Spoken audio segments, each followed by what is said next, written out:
สำหรับแดะปากเป็นตุ่มยาเกี่ยมคือสเปรย์พ่นสเปรย์นี้พ่นสำหรับพ่นแล้วก็ยาตัวนี้เป็นไดสเต็ปกับวิตามินตัวใดก็ได้ตัวนี้ก็ได้ตัวนี้ก็ได้ตัวนี้ก็ได้ตัวนี้ก็ได้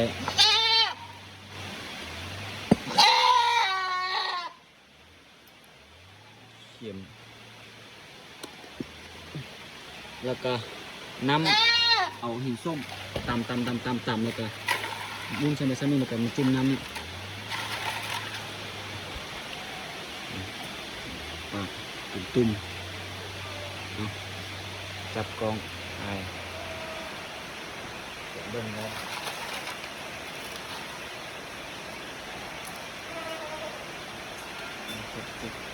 หัดไม่นอนครับหันไม่นอนเนาะ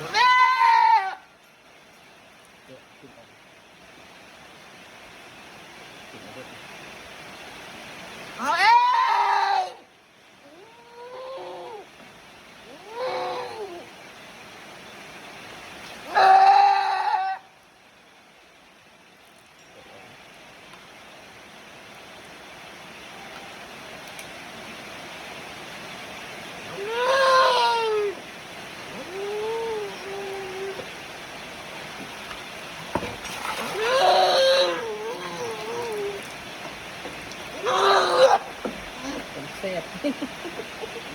ขานี่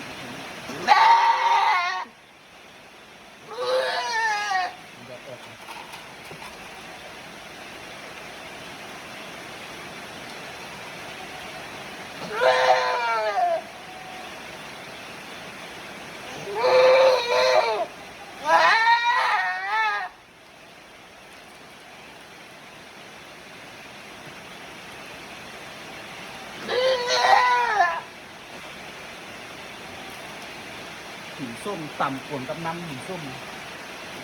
วิธีง่ายๆอย่ากลัวตะโกนที่ประเดี๋ยวแล้ว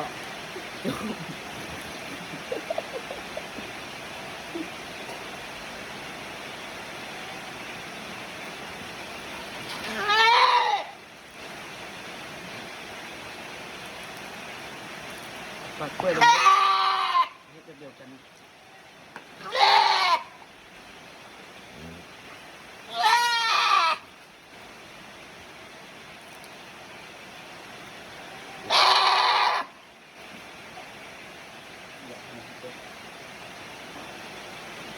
สักซัมนี่สัก2 cc 2 มือเข็มหนึ่งสักบุกเกิน2 เข็มไปสักบุกเกิน3 เข็มสัก2 cc ก็ตั้นขึ้นเลย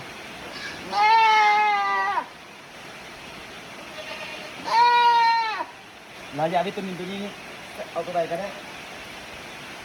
คลายเครียดเลือกระยะตัวนี้แล้วก็คลายเครียดเวลาปวดนี่มันเจ็บแล้วก็พอซีดตัวนี้มันจะคลายเครียดมันจะกินหญ้าได้กินข้อได้เขาลืมหนังตัวนี้นะมันเป็นยาโรโบแลน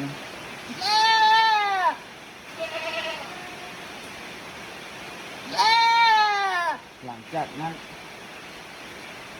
จะเตะพ่น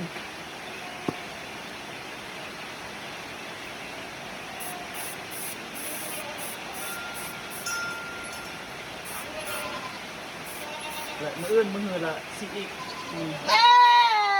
ขาดมาได้แล้วแม่นตัวที่สเก็ตตัวนี้ที่2 ที่ 4 3 มือตัวมือนี้เราซักมือนี้เนาะมืออื่นเราพักมือจะไปเราซักอีกเดี๋ยวตัวนี้เราซักคู่กับตัวใดก็ได้ไงนี่มันเสียบมันนี่มันไปสติ๊กนั่นทำได้พอเลยก็เลยวะ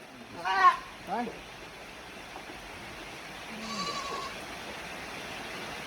มีอีกตัวหนึ่งคน